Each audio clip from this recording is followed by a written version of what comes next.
Est-ce qu'une marque connue pour ses robots pâtissiers peut réussir à créer une machine espresso digne de ce nom? C'est la question que je me suis posée quand j'ai découvert la nouvelle KitchenAid ici semi-automatique. Après plusieurs semaines d'utilisation intensive, les résultats sont plutôt surprenants. Je vous dis tout ça maintenant. Salut, je m'appelle Colin, vous êtes sur Café Lista, la chaîne totalement indépendante dédiée aux amateurs de café et d'espresso à la maison. Aujourd'hui, on va plonger dans les détails de la dernière création de KitchenAid. Vous le savez peut-être, mais j'ai déjà testé leur machine automatique, la KF8, il y a quelques semaines. Et cette fois, on s'intéresse donc à leur modèle semi-automatique. Comme toujours sur Café Lista, c'est un test indépendant, pas une vidéo sponsorisée. Avant d'entrer dans les détails, parlons maintenant prix et positionnement. C'est une machine qu'on retrouve ici aux alentours de 800 €, ce qui la place dans le segment moyen haut de gamme des machines semi-automatiques. Pour qui elle est faite? Alors je dirais qu'elle s'adresse plutôt aux amateurs d'espresso qui veulent un véritable contrôle sur leur extraction, mais avec certaines automatisations qui sont bien pensées et qui facilitent le quotidien. Un point fort qui m'a impressionné, la qualité d'extraction et la stabilité des doses. Un point qui m'a un peu déçu, certains choix au niveau du design et des plastiques, mais on en reparlera juste après. Commençons par le déballage de la machine.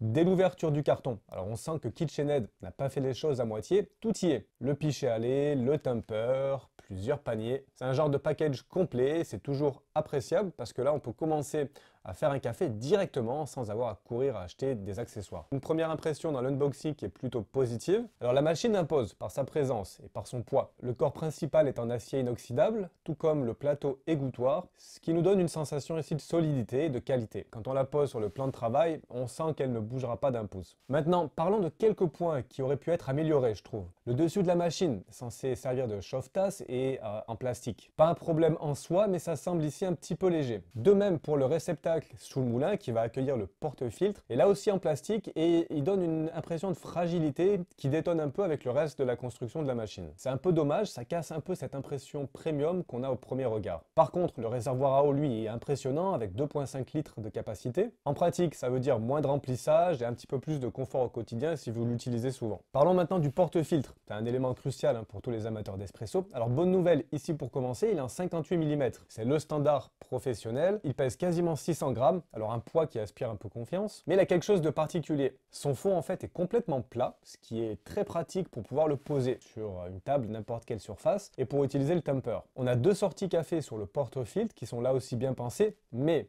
parce qu'il y a un mais, le manche est en plastique, c'est pas si grave, mais par contre les embouts sont eux aussi en plastique et l'intérieur aussi du porte-filtre. C'est là aussi un peu dommage, j'aurais préféré avoir un porte-filtre pour le coup sans plastique avec de l'acier inoxydable de partout, surtout à ce niveau de prix. Le tamper fourni fait le travail, pour les puristes de l'espresso vous voudrez sûrement le remplacer, mais c'est très bien pour commencer. Est-ce que vous en avez marre de rater votre espresso? Pas de panique, c'est normal, ça arrive à tout le monde. En fait, l'espresso est vraiment le type de café le plus difficile à faire. C'est pour ça que je vous ai préparé un guide qui résume pas à pas les clés d'une bonne extraction. La température idéale, la mouture, la dose, toutes les étapes essentielles à portée de main. Ce guide est gratuit et pour le recevoir, c'est très simple, je vous mets le lien juste en dessous ici pour vous inscrire. C'est rapide, simple et sans engagement. Cliquez sur le lien pour vous inscrire et commencez à maîtriser l'espresso comme un pro dès maintenant. En termes d'ergonomie quotidienne, la machine reste très accessible. Les boutons sont bien placés, c'est intuitif, l'interface générale ne nécessite pas de passer des heures dans le manuel. C'est le genre de machine qu'on peut commencer à utiliser presque instinctivement. Parlons maintenant du cœur de la machine et ce qui m'a impressionné, c'est le moulin, le dosage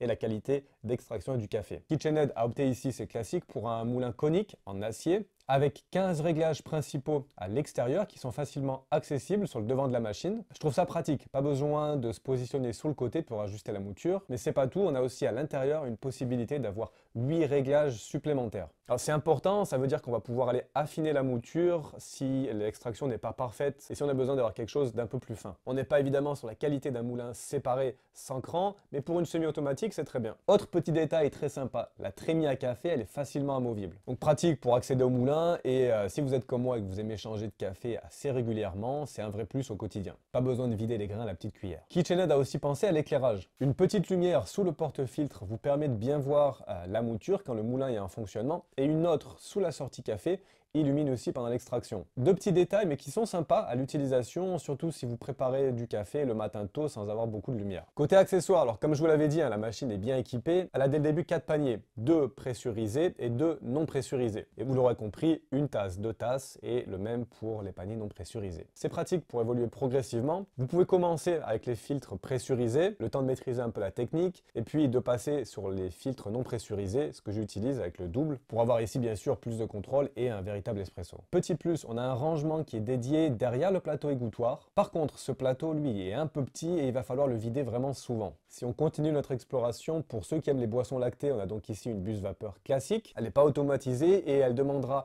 un peu d'apprentissage, mais une fois maîtrisée, elle vous permettra de faire une très belle mousse de lait et si vous avez envie de vous initier au latte art. Vous le voyez sur le devant, on a un manomètre en façade qui permet de visualiser la pression pendant l'extraction, ce qui est important pour réaliser un espresso parfait. La programmation globalement est intuitive, les réglages de base sont pré-réglés à 30 ml pour un espresso simple, 60 ml pour un double. Ça peut faire un peu beaucoup, c'est quelque chose qu'on va pouvoir personnaliser après. Et puis dans tous les cas, je vous conseillerais quand même d'utiliser une petite balance avec ce type de machine. Passons maintenant aux performances. Commençons par ce qui nous intéresse tous le matin, c'est la rapidité de mise en route. En partant d'un démarrage à froid, la machine est prête en 40 secondes. C'est très rapide, comme la plupart des systèmes thermobloc. Et parlons de température justement, parce que c'est crucial pour un bon espresso. On a ici le choix entre 3 niveaux de température. J'ai mesuré la température en sortie du café sur la position la plus élevée et on a un expresso qui sort entre 78 et 80 degrés. C'est bien, c'est exactement là où on veut être pour une extraction optimale. On a aussi la possibilité d'avoir de l'eau chaude. Le passage se fait en environ 10 secondes. Et puis si on veut passer en mode vapeur, alors ce sera un peu plus long, il faut compter entre 16 et 20 secondes. Mais ça reste quand même très réactif. J'ai utilisé ma caméra thermique pour aller un peu plus loin dans l'analyse et petite découverte surprenante, le chauffe-tasse sur le dessus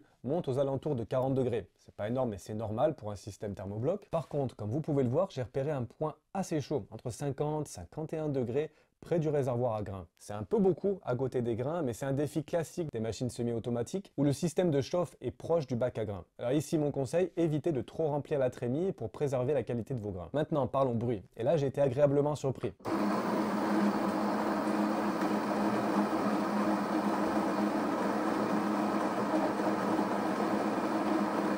Le moulin atteint un pic à 68 décibels, mais reste généralement autour des 65-66. Et pour vous donner une idée, c'est nettement plus silencieux que la plupart des machines automatiques qui en général sont autour de 70-72 décibels. La pompe, elle, dépasse pas les 55 décibels. Ça en fait donc ici une des machines semi-automatiques les plus silencieuses que j'ai pu tester. Pratique si vous voulez pas réveiller tout le monde le matin. Pour mettre ça en perspective, imaginez que vous pouvez préparer votre café tôt le matin sans réveiller toute la maison. Entrons maintenant dans le vif du sujet, l'extraction, la qualité de l'espresso. La machine nous propose deux approches pour le dosage du café. On a un mode automatique et un mode manuel. Ça nous permet ici la précision d'une machine automatique quand vous êtes pressé ou le contrôle total quand vous voulez expérimenter avec vos doses. Le mode automatique est plutôt intelligent, mais alors attention, on n'est pas sur un système ici entièrement automatisé comme sur la Sage Barista Touch, la Jet ou sur la Ninja par exemple. Non, il faut d'abord choisir notre dose avec la molette de réglage et une fois que vous avez trouvé la dose idéale, la machine la reproduit fidèlement à chaque fois. J'ai fait plusieurs tests et en position maximale, en général, on peut aller jusqu'à 22 grammes. Personnellement, la dose que j'utilise est en général autour de 18,5 grammes et c'est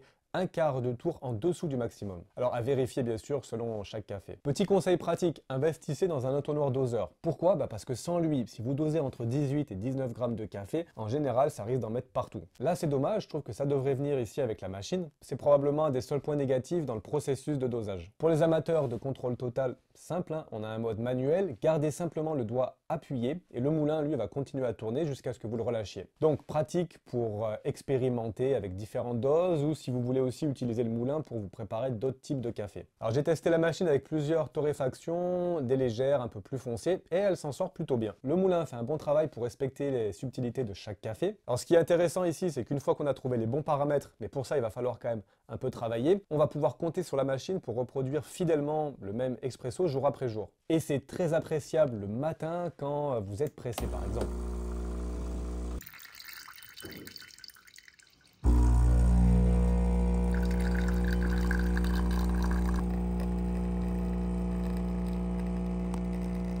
Passons maintenant à la partie créative, la préparation des boissons lactées. Alors la buse vapeur de KitchenAid est intéressante. Elle a un design avec un trou unique et elle fonctionne vraiment bien, parfaite pour créer une belle texture. Pour une machine équipée d'un thermobloc, la puissance de la vapeur est intéressante. On a un démarrage qui est, comme souvent sur ces machines, assez lent, mais une fois parti, ça fonctionne bien. J'ai chronométré plusieurs préparations, comptées entre 40 et 50 secondes à peu près, pour atteindre la température idéale pour un latte. Attention ici à bien nettoyer à la buse, mais vraiment très rapidement, sinon le lait s'accroche et c'est compliqué ensuite à nettoyer. Par contre, la mobilité de la buse ici est un petit peu limitée. Il va falloir travailler un petit peu. Une fois qu'on a trouvé le bon angle, après, on peut quand même réaliser une belle mousse de lait. Mais il faut le garder en tête. Parfait pour les amateurs de latte art. Avec un peu de pratique, hein, vous allez pouvoir faire des belles créations. Entretien, nettoyage, alors bon, c'est pas le sujet le plus passionnant, mais vous le savez, hein, crucial pour la durée de vie de ces machines. On a ici un entretien qui est très standard pour des machines semi-automatiques. On a le porte-filtre qui va demander une attention particulière. Le nettoyage du moulin va être aussi important de temps en temps. Non seulement il est facilement accessible, mais on va pouvoir retirer les meules supérieures pour un nettoyage approfondi. Pour le détartrage, particulièrement important pour les machines qui ont un thermobloc, un petit voyant sur l'interface va nous indiquer quand il va être temps de le faire. Mais dans tous les cas, je vous conseille vivement d'utiliser de l'eau filtrée. Ça rallongera significativement l'intervalle entre les détartrages et pour ça, vous pouvez d'ailleurs utiliser une cartouche filtrante. Avant d'arriver au verdict final, parlons quand même d'un point important, c'est l'apprentissage. Et je trouve que c'est souvent oublié. Alors oui, c'est une machine semi-automatique qui simplifie certaines étapes, mais ne vous y trompez pas. Comme pour certains modèles de DeLonghi Specialista ou de Barista Express, une bonne compréhension de l'extraction de l'espresso reste indispensable. La machine vous facilite la vie sur certains aspects, mais elle ne fait pas tout le travail à votre place. Et c'est une bonne chose. La récompense ici, c'est un véritable espresso qui est nettement supérieur à ce que vous obtiendrez avec une machine automatique, mais comme je l'ai dit, qui va demander un petit peu de pratique. Et comme je vous l'ai mentionné, investissez dans une balance de précision. Ça fera une grande différence dans la qualité de vos cafés. Maintenant, les points forts et les points faibles de la machine. Alors ce que la machine fait très bien, on a une bonne qualité d'extraction avec un porte-filtre professionnel en 58 mm, un niveau sonore qui est vraiment bas pour des machines semi-automatiques, une finition générale et un design qui sont vraiment super je trouve, et une buse vapeur relativement efficace pour un système thermobloc. Mais il y a aussi quelques petits points qui auraient pu être améliorés. Alors c'est une machine qui est un peu plus chère que ses concurrentes. Certains éléments en plastique, comme je vous l'ai dit, sur le dessus de la machine ou le réceptacle en dessous du porte-filtre, contrastent un petit peu avec le reste de la finition qui est vraiment bonne. Le porte-filtre, je trouve, aurait mérité vraiment un intérieur tout en métal. Et puis je trouve qu'il nous manque un petit entonnoir pour le porte-filtre pour éviter d'en mettre partout et de trop salir la machine. Alors verdict final, alors moi je donne à cette KitchenAid un bon 8 sur 10. Elle est quand même un peu chère, à environ 800 €. Elle se positionne légèrement au-dessus de ses concurrentes. Comme pour leur machine automatique, KitchenAid vise là aussi plutôt le haut de gamme. Une machine idéale donc si vous cherchez à explorer le monde de l'espresso, tout en gardant certaines assistances bienvenues. Elle offre un excellent équilibre entre contrôle manuel, un dosage automatique. Et avant de vous quitter, si vous avez apprécié cette vidéo, alors n'hésitez pas à regarder celle que vous allez voir ici. Je pense qu'elle devrait vraiment vous plaire. Comme d'habitude, si vous voulez nous soutenir, n'hésitez pas à aller mettre un petit like juste en dessous, à vous abonner. Moi, je vous souhaite une très bonne journée. Je vous dis à bientôt. Ciao.